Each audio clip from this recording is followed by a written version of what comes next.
دیکھیں مجھے عمران خان نے خود کہا کہ یوکرین کے پریزیڈنٹ نے ان کو فون کیا کہ جی ہمیں اسلحہ چاہیے. میں نے منع کیا کہ ہم آربیٹریشن تو کر سکتے ہیں, ہم صلح تو کرا سکتے ہیں آپ دونوں پارٹیز کے درمیان, ہاں وہ سوویت یونین ہے, رشیا ہے یا یوکرین ہے, لیکن ہم کوئی پارٹی نہیں بنیں گے. آج عمران خان اگر سستا تیل لینے وہاں جاتا ہے, عمران خان السلام علیکم.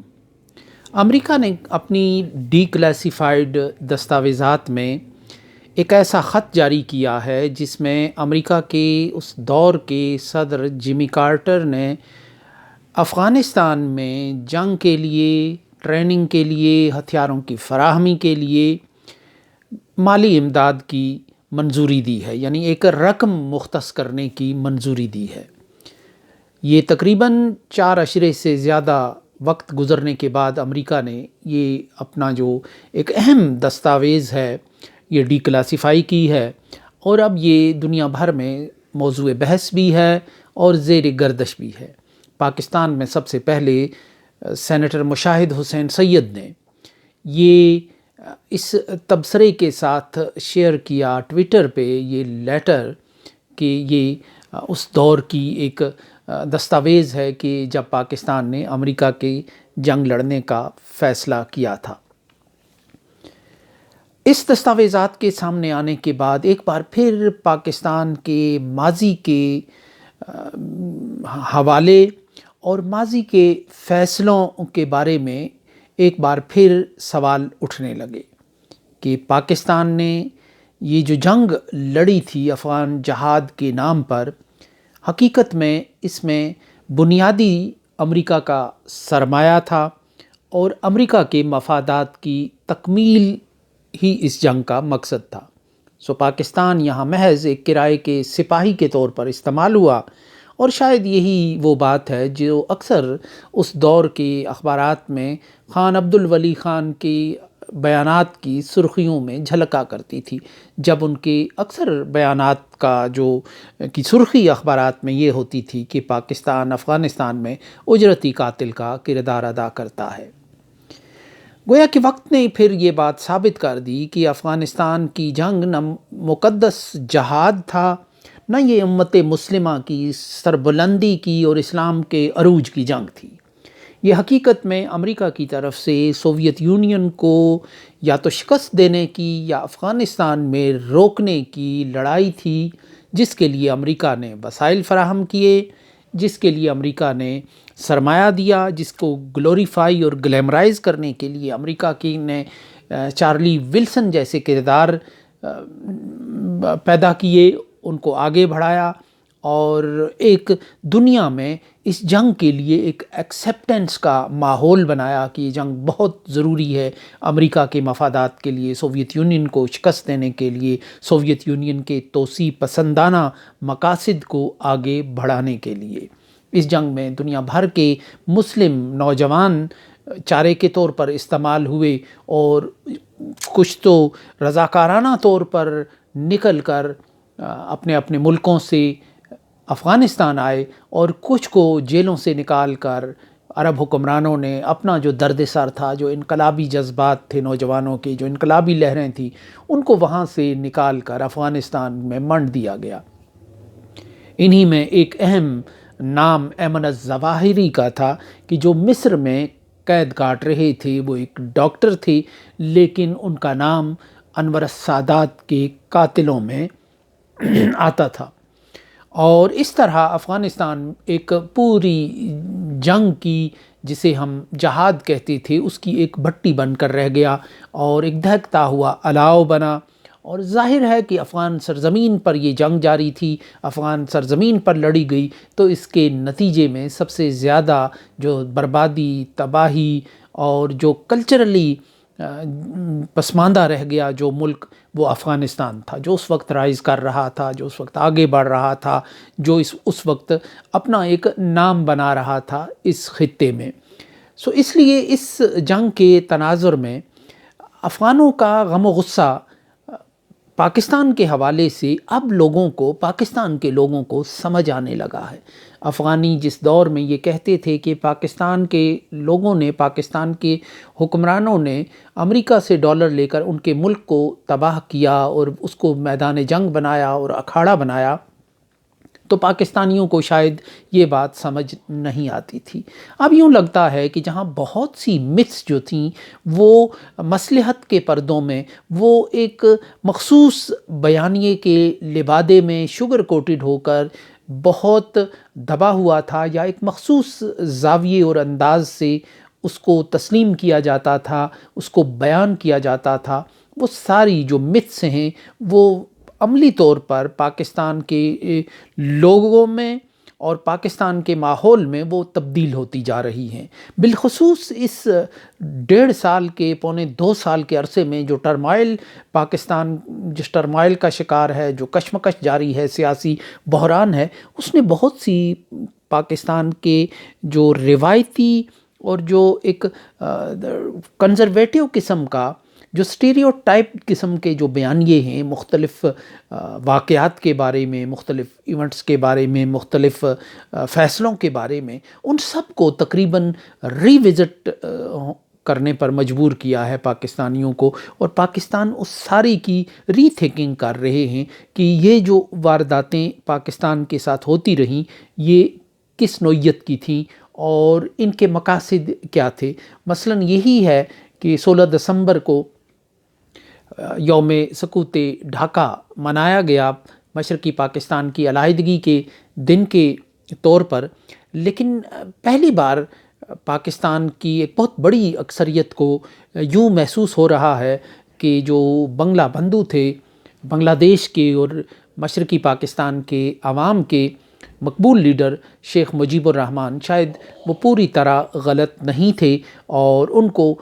گھیر کر ان کو حالات کے اس مقام پر لایا گیا تھا کہ جہاں پھر کوئی ریکنسیلیشن کی کوئی صورت نہیں تھی۔ یوں پہلی بار شیخ مجیب کا ایک نیا چہرہ اس چند برس میں، اس 1.5-2 سال میں سامنے آیا ہے، کیونکہ یوں لگ رہا ہے کہ جو پاکستان کی فیصلہ ساز قوتیں ہیں وہ مقبول لہروں کو دباتی ہیں، وہ ان کو کچلنے کی کوشش کرتی ہیں، وہ آخر دم تک یہ کوشش کرتی ہیں کہ ان کے ساتھ کوئی معاملہ برابری کی بنیاد پر طے نہ ہو۔ اور یہ اس کے ساتھ ساتھ اب افغان جو جہاد تھا اس کے بارے میں بھی یہ تھا کہ یہ پاکستان کی بقا کے لیے ضروری تھا، پاکستان کی سلامتی کے لیے ضروری تھا، یہ مسلمانوں کی سربلندی کے لیے ضروری تھا۔ اس نے جو نظریہ جہاد تھا اس کا احیاء کیا، اور جمال الدین افغانی کے اور علامہ اقبال کے خوابوں کو ایک تعبیر دینے کی راہ اس میں جو اس جہاد نے دی۔ یہ ہمارا زمانہ طالب علمی جو 80s کا تھا، اس وقت یہ بہت ایک ڈیبیٹ کا موضوع تھا، ہمارے تعلیمی اداروں میں موضوع تھا، ہم خود تقریریں کرتے تھے، جذباتی تھے۔ 1988 میں افغانستان جانے کا موقع ملا، گیا وہاں، سوویت فوجیں اس وقت وہاں موجود تھیں، مجاہدین جو تھے ان کے ایک کیمپ میں رہنے کا تقریباً 15 دن تک رہنے کا ایک تجربہ ہوا، اور اس وقت سوویت جہاز اوپر سے گزرتے تھے، مختلف علاقوں میں گزر کے بمباری کرتے تھے، اور یہ ایک پورے پاکستان کے اندر نوجوانوں میں ایک رومانس پیدا کیا گیا تھا اس جہاد کے حوالے سے، اور یہ بتایا گیا تھا کہ اس میں امت مسلمہ کا عروج ہے اور یہ پاکستان کے دفاع کی جنگ ہے۔ لیکن اس وقت بھی یہ اس جنگ کو امریکہ کی جنگ کہنے والے کم نہیں تھے، اور کبھی یہ بات ملفوف اور پس پردہ رہی بھی نہیں کہ یہاں امریکہ کے مفادات ہیں، اور امریکہ ٹریننگ دیتا ہے، امریکہ اسلحہ دیتا ہے، امریکہ افغانوں کو جو مجاہدین ہیں ان کو لیس کر رہا ہے جدید اسلحے سے۔ تو وہ اس وقت بھی یہ بات بالکل چھپی ہوئی نہیں تھی، لوگوں کی بہت بڑی یعنی منقسم تھی افغانستان کے بارے میں پاکستانیوں کی رائے، لیکن اتنی پاپولر ویو، چونکہ اویئرنیس کا زمانہ نہیں تھا، اس لیے پوری طرح جو لوگ ہیں وہ اس معاملے کی تہ کو سمجھ نہیں رہے تھے۔ بالخصوص اس کو جو مذہبی ٹچ دیا گیا تھا، اور پاکستان کی جو مذہبی جماعتیں ہیں ان کو اس کی اونرشپ دے دی گئی تھی پاکستان میں رائے عامہ ہموار کرنے کی، تو اس کی وجہ سے بہت سی چیزیں دب کر رہ گئی تھیں۔ تو اس لحاظ سے مطلب یہ بھی ایک حقیقت ہے کہ جنرل ضیاء الحق نے صدر کارٹر کی اس امداد کو مونگ پھلی کہہ کر اس سے انکار کیا تھا، اور یہ بات بھی اس وقت عیاں تھی، لیکن وقت گزرنے کے ساتھ ساتھ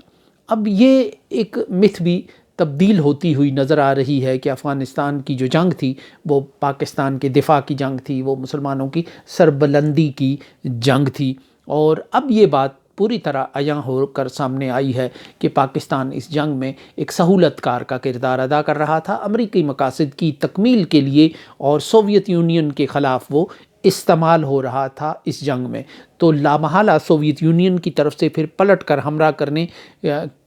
کی جو بات ہے، جو جوابی حکمت عملی کے طور پر پاکستان میں دھماکے ہوتے تھے، پاکستان میں ہتھوڑا گروپ اور دہشت گردی کی وارداتیں ہو رہی تھیں، جو سوویت لابی کے مسلمان ممالک صدام اور قذافی اور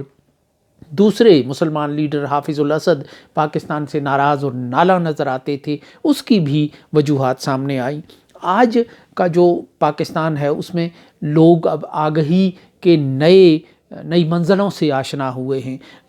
ٹیکنالوجی کے جدت نے انہیں اب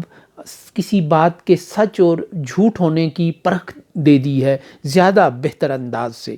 تو ابھی پاکستان پھر ایک جنگ کے دہانے پر ہے، اس کے بعد پھر دوسری جو افغان وار آ گئی جو طالبان کی تھی، اور یہ وہ جنگ تھی کہ جو انہی اپنے ایسٹس کے خلاف امریکہ نے لڑی کہ جن کی وہ سوویت یونین کے خلاف پہلے پذیرائی کرتا تھا، مدد کرتا تھا، بعد میں وہی بوجھ بن گئے اور طالبان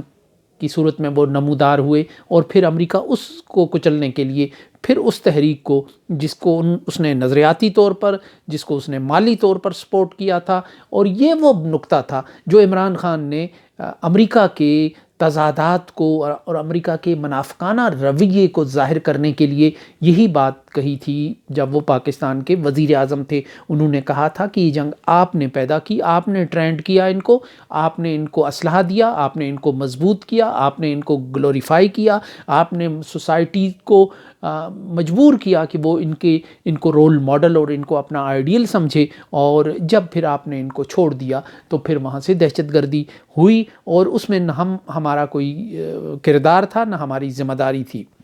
یہ وہ بات ہے جو عمران خان نے ٹرمپ کو بھی کہی تھی، اور یہ وہ بات ہے جو متعدد مواقع پر انہوں نے بھرے جلسوں میں اور اجتماعات میں کہی، اور شاید ان کی جو فرد جرم ہے اس کا ایک یہ نقطہ بھی ہے کہ انہوں نے اس طرح ایک بڑی طاقت کو، اس کے تضاد کو اس انداز سے نمایاں اور گہرا کیا کہ وہ اس کا تضاد بھی سامنے آیا، اور اس کو بتایا کہ آپ نے ہی یہ غلطی کی تھی، یہ اسی غلطی کا خمیازہ آپ کو 9/11 کی صورت میں بھگتنا پڑا۔ تو شاید بڑی طاقتوں کے اس طرح جرأت مندانہ انداز سے ان کے سامنے بات کرنے یا ان کے ماضی کی کوئی غلطی یاد دلانا جو ہے وہ آسان نہیں ہوتا۔ آج ہمیں اس چیز کا جو نتیجہ ہے وہ بہت اچھی طرح سامنے آ رہا ہے۔ اب پاکستان کو ایک اور جنگ میں دھکیلنے کی تیاریاں ہو رہی ہیں، اور شعیب شاہین کا یہ کلپ جو ہے، یہ بیان جو ہے، یہ خاصا چونکا دینے والا ہے کہ جس میں کہا گیا ہے کہ جو زیلنسکی تھے یوکرین کے صدر، انہوں نے عمران خان سے رابطہ کر کے انہیں ان سے اسلحہ مانگا تھا، لیکن عمران خان نے انکار کیا۔ انہوں نے کہا کہ ہم صلح میں تو کردار ادا کر سکتے ہیں، ہم جنگ میں کوئی کردار ادا نہیں کر سکتے۔ تو اس طرح اس حرف انکار نے ظاہر ہے امریکہ کو اور یورپ کو ان سے ناراض کرنے میں ایک اہم کردار ادا کیا کہ وہ جنگوں میں شریک نہیں ہونا چاہتے تھے۔ تو یہ پاکستان کا جو المیہ ہے کہ یہ اپنی بنیاد پر فیصلے نہیں کرتا، یہ وقتی طور پر ایڈ ہاکزم کی بنیاد پر کسی بھی جنگ میں وقتی مفاد کے لیے اپنا کندھا پیش کرتا ہے۔ تو یہ جو دستاویز سامنے آئی ہے اس سے بھی یہ حقیقت عیاں ہو کر رہ گئی ہے کہ جس افغانستان کو بہت ناگزیر مذہبی فریضہ سمجھ کر ادا کرنے کے لیے نوجوانوں کو ابھارا جا رہا تھا اور صلاح عام دی جا رہی تھی، وہ حقیقت میں کسی اور کے مفادات کی تکمیل اور مقاصد کی تکمیل کی لڑائی تھی۔